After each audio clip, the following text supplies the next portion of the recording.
Hey, this is Professor Game, where we interview successful practitioners of games, gamification, and game thinking who bring us the best of their experiences to get ideas, insights, and inspiration that help us in the process of getting our students to learn what we teach. And I am Rob Alvarez. I'm the founder of Professor Game and professor of gamification and games-based solutions at IE Business School, EFMD, EBS University, and many other places around the world.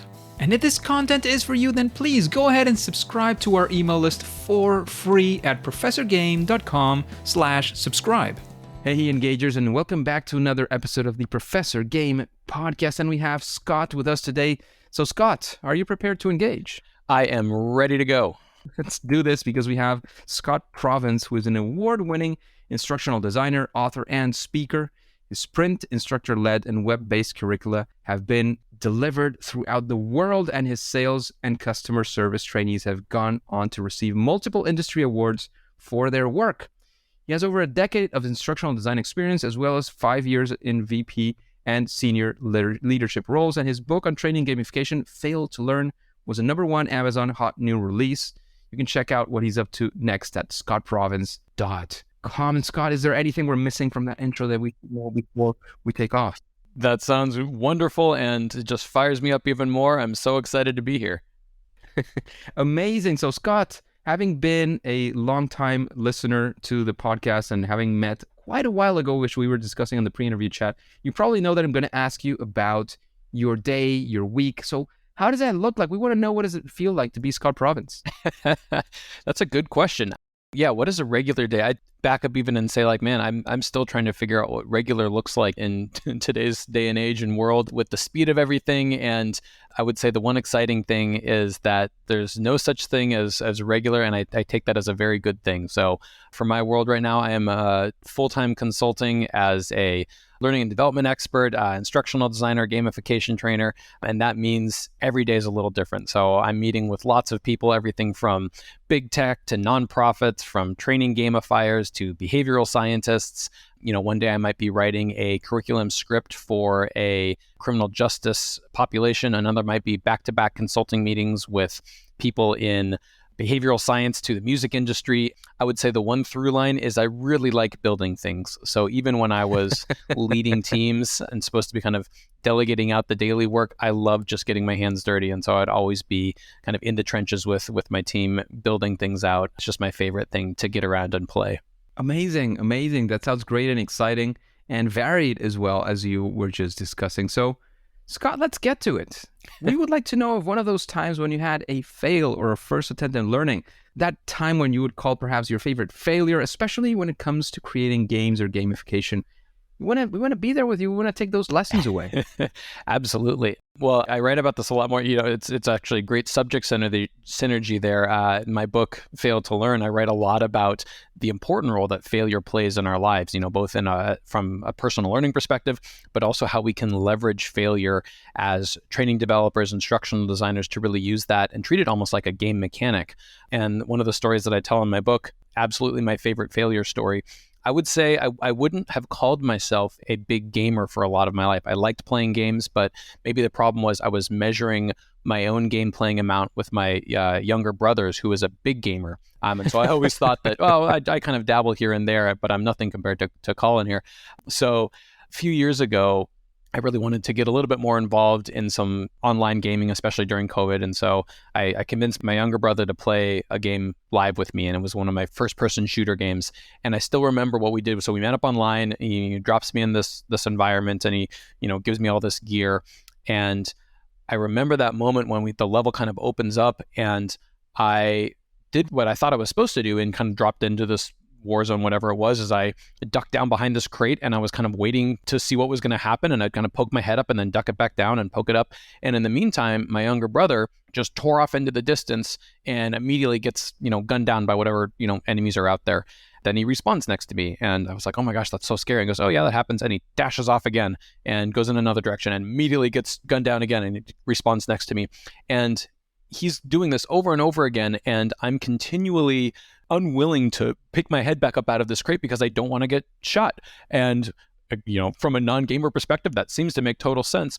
And what I eventually learned after several iterations of this is who is really going to be in the better situation here? Me, who has explored absolutely 0% of this game, or my little brother, who's gone off and died probably 30 or 40 times at this point, but is learning a lot more about the environment. And for me, I had this big barrier around failing in a game environment. And it was this big lesson that Colin my younger brother had to impart to me of, that's what games are for, Scott. You're supposed to go out and, step on the wrong button or, unpack a whole enemy nest over here. And that's how you learn these things. And how else are you expecting to learn something if you're hiding behind this crate and trying to protect your little health bar?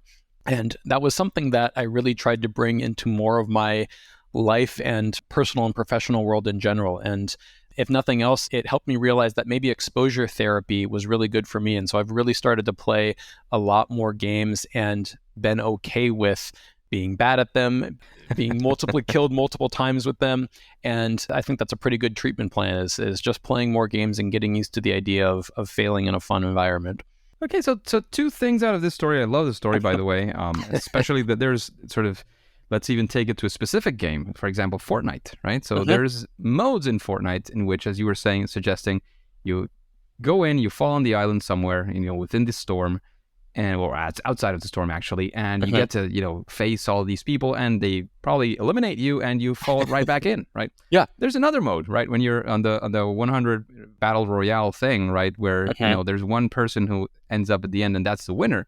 So it depends on what your objective is. If you're on the 100 people one, you kind of want to be a little bit more sneaky sometimes, depending on your strategy, right? But you definitely get a lot more learning by going out there and perhaps getting shot down over and over again. Yeah, over and over again. And there was another game, like when I used to play a long time ago, Counter-Strike, the original, first early versions of Counter-Strike, right after it came out of Half-Life.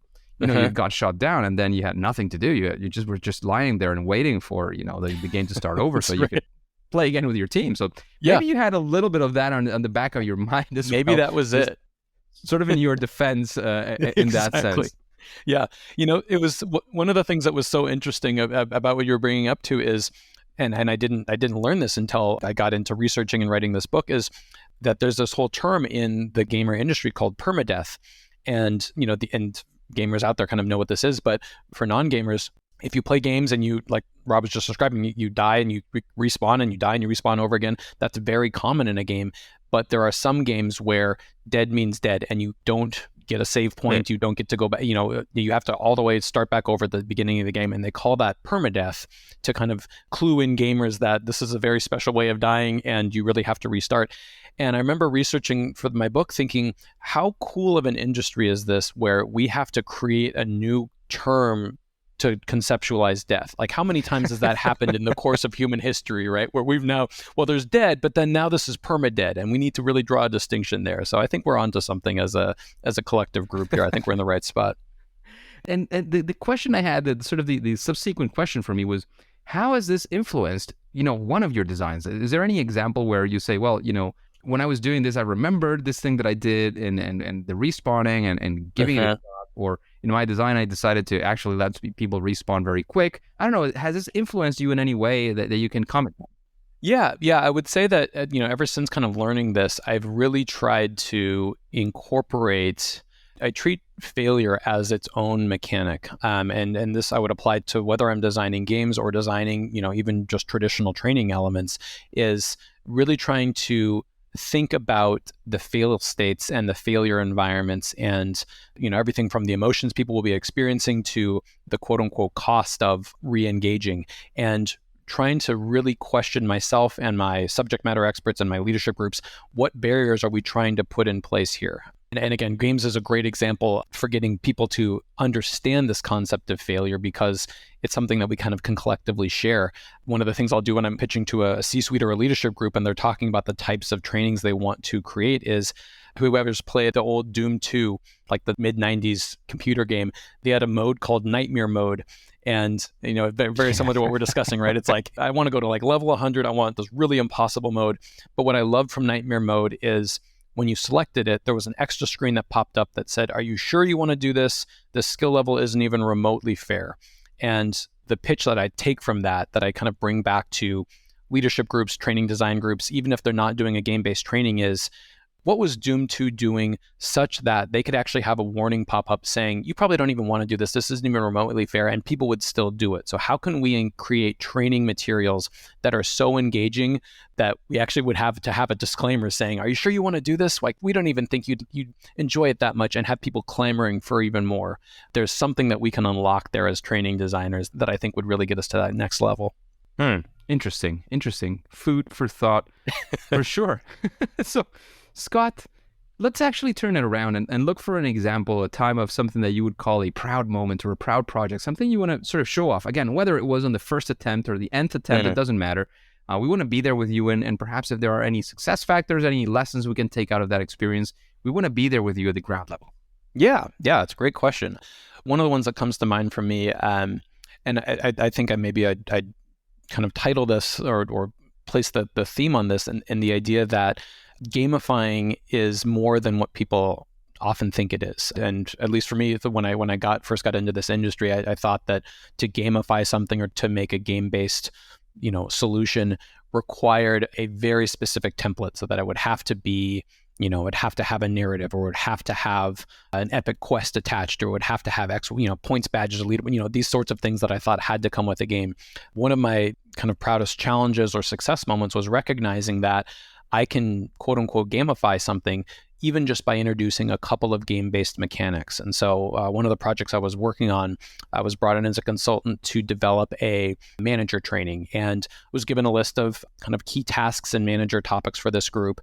And they wanted a very traditional solution. So, sit people in a classroom, and, we go through lectures and exercises, et cetera, et cetera. I convinced them to let me actually take their task and topic list, and rather than just building out kind of the traditional materials, use those topics almost like baseball cards. And so I would put one topic on each little card and give this set of task cards to the manager trainees. And rather than treating it like a traditional training, I said, here's some tasks. I want you to organize these tasks in terms of your personal priority about which ones you prioritize first in your day. And then I want you to add, 10 cards that you would write on your own of tasks that you think haven't been included in this list. And the reason I see it as such a success is not only was the engagement super high, but we actually were able to come back to our leadership group and say, yes, we did some great training, but here's what your frontline people are telling you about this role that maybe you didn't know. So you had this list of things that you thought people needed to be trained on. Your own trainees they almost tripled the list of tasks that they do. And so this was great communication between frontline people and leadership groups, and saying, let's kind of treat this not just like a didactic passive training approach, but more of a conversation that says, here's what we're doing in our daily lives. Oh, and by the way, these top 5 tasks that you wanted us to do, we actually are kind of deprioritizing those in our daily work for these reasons. And so it was a great conversation, and it really kind of boiled down to this game mechanic of card collection and matching and socialized ranking. So these were all mechanics that are used all the time in games, but as training designers, we can actually extract them as a kind of standalone mechanic and say, I'm going to apply this to just a quick activity I'm going to do. And I don't have to build this whole framework around it and make it a very official and formal game. I can use the mechanic by itself to really yield some great results. It sounds like an amazing mechanic to include, for sure, to, uncover things that are just there lying around and we don't really know about. So cheers. Absolutely. And thank you for that one, Scott. And hearing your experience again, knowing that you've been in this for a while, that we met back in 2019, and you're already, going for things on gamification, instructional design, and so on. We would like to know if there's some form of a method, some form of a series of steps, a process. So when you're facing a problem that you'd like to solve using gamification, game-based solutions, essentially, what do you do? What are the things that you would be facing up next, and, to take that project until its conclusion, whatever that looks like? Yeah, great question.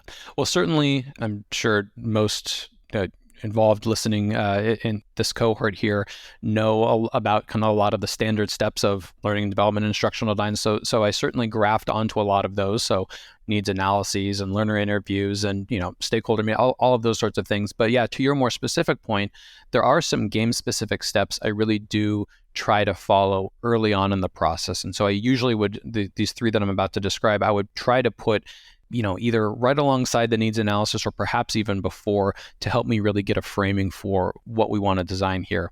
So the 3 specific game steps I really like to follow are these. Number 1, I try to think about my feedback rate. And again, you can apply kind of a larger instructional design perspective to this, but I think it especially matters in a game environment. So when I talk about feedback rate, think about the games that you play and how quickly you get feedback. When I was hiding behind that crate, I would get feedback very quickly in the form of shots fired over my head that I was doing something right or wrong. The amount and the rate of feedback in games is incredibly fast. When we apply that or compare that to traditional training methods, feedback rates in those learning environments are incredibly slow. Think about our college courses, right? I would take a course, I would attend every week's lectures, I would maybe have, a few essays or quizzes due, but then a lot of my feedback came from that end of the semester exam. It's an incredibly slow feedback rate compared to the immediacy of a game environment. So when I think about the first gamified step that I apply is always thinking about what's my feedback rate? How quickly can I give my learners or my players the feedback they need? And so oftentimes this will be, again, right at the start of a project, meeting with stakeholders, subject matter experts, and saying, hey, how quickly can we give people feedback? How available are you to provide people with customized responses? Or how quickly can we automate the feedback process? Instead of an end of semester or an end of week thing, can we do feedback on a day-by-day basis? If you're designing e-learning materials, a lot of the systems I use will automate the quiz process to give you feedback at the end of the quiz. But there are sometimes ways where you can actually give the feedback after each question. And this idea of shrinking down feedback rates, even on that level of I want to give feedback question by question rather than at the end of the quiz, can be really, really helpful. The second step that I use when I'm gamifying is decreasing my failure cost. And again, when you think about that Fortnite example you were describing, what is the cost of respawning? 0, 2 seconds, 1 second to kind of get dropped back into the game. Games are really, really good about having very low failure costs because if you think about the game designers, their goal is to get you back into the game and playing as quickly as possible. Let's again compare that to traditional learning environments where for some reason we think that we need to make people jump through these hoops to kind of get back in, to reapply for a course, to have a cooling off period before they re-enroll in something. And that seems to me to be so backwards. If you have a learner that says, I can't believe I messed that up, I really want to go in and try this again, to say, no, wait until next month when we're offering this course again, then you can come back. That really seems like an artificially high failure cost. So rather than trying to put limitations to how many number of times you can take a quiz, think about dropping those things down to say, take this as many times as you want. I want you to learn at your rate and fail as many times as you need to try and really cement this knowledge in. Decreasing that failure cost is a great step. And then finally, as a third step that I really like to follow, and again, try to incorporate this early on in my needs analysis, is I like the idea of putting the hardest questions up front. And again, this flies in the face of, I think, what we traditionally think of about good course design, but where you kind of build up and stair step. But I really like that idea of challenge people up front with something that feels really impossible. And that often is more engaging than we give it credit for. I tell this other story in my book about how very early on I convinced myself that I didn't want to be a math expert and I didn't want to, care that much about math in school. And my reasoning, my very, silly adolescent reasoning for this was my teachers already know the answers to the questions they're asking me. Why would I care? Why would I engage myself in trying to figure this out if they already know these answers? And it wasn't until I was an adult that I figured out there are math problems out there that haven't been solved yet. But there's actually reward money out there for, can you solve this math problem? I wish I had known that earlier in my life, to think there are things here that no one in the world has solved before. You might be the person to solve that. Now, obviously, in order to do that, you'll have to learn some rudimentary things, but let's put that hard question in your brain up front, knowing that that's going to be where the challenge is. So the way that this expresses itself in some of my daily design work is I'm big on pretests. I'm big on test out scenarios. I'm big on the idea of, hey, rather than me teaching you this content, I want you to write down all of the impossible questions and the stumpers that you think we can give back to the subject matter experts, because that's where I want your brain to engage with. I want you to be thinking in that kind of nightmare mode scenario of, this is so impossible that no one's going to be ever going to be able to figure this out. And that's what gets people engaged. That sounds like a very sound and good process. So engagers, think about this, perhaps incorporate it into your daily practice as well. Just a quick break before we continue. Are you enjoying this podcast? If you're listening through a podcasting app, please subscribe and rate us on the app. This will be of great help to reach more engagers so we can change the world together through gamification. And Scott, would you say that there is, I don't know, some form of a best practice, something that at least would help your projects go a little bit better? And perhaps you can talk again about nightmare mode or something else. I don't know. What would you go for if I asked you this question? That's a good question. One of the things that, kind of joked about this idea of nightmare mode in a couple different areas here. One of the elements that I think is actually really effective from that concept is the idea of humor. And some gamification experts I've talked to, they almost treat humor as its own mechanic, which, if that works for you, great. I think that using humor in any way that you can be really, really effective. I'm talking a lot with behavioral scientists and system thinkers right now, and so much of our world is complex, unknowable, and that means that a lot of our training efforts where we try to put something into a box or create a step-by-step process for it is almost destined for failure because our world is evolving so quickly. And so that means we need to rely a lot more on improvisation. And that requires an ability to laugh at the absurdity of the situation sometimes. So calling something like a nightmare mode or kind of questioning, are you sure you want to go out into this brave new world or to skate along the cutting edge of this industry and know that you're going to fall off requires that kind of edginess of, yep, and I'm willing to laugh at myself while I do it. That can be really, really powerful and helpful. And also, again, decrease and unseat this idea that we still bring into training environments, which is, I got to be a good student. I got to be perfect. I can't mess up in front of my peers. I love using humor to kind of unseat that. Amazing. Just a quick shout out to make sure that when you're doing global work and you're involving broadly different cultures, humor can be a little bit more tricky. So just keep that in mind when you're using humor. I'm not saying don't use it. Just keep that kind of stuff in mind of Absolutely. Cultural sort of localization for jokes and humor. Great point. Yeah.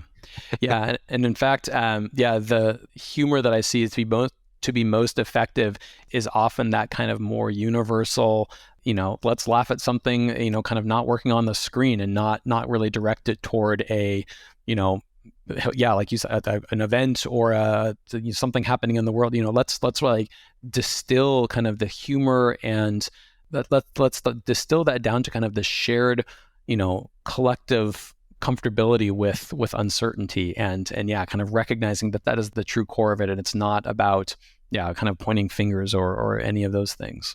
Great point. Absolutely. So, Scott, talking about recommendations, which you've given plenty of, does anybody come to your mind when I say who would be a future guest that you would be curious about for Professor Game? Yeah, good question. Just looking back through the amazing people that you've talked with on this podcast, I feel honored to be part of this group, and almost. I feel like I would go back through your list and say, everyone you've talked to them again. I would love to hear kind of their latest thoughts. To go totally off script and kind of in a totally different direction with everything that's happening with large language models and AI right now, I think it'd be so interesting to have a large language model, chatbot, GPT, Bard, one of these new kind of LLM types to be a interviewee on the podcast. I think that would be really fascinating.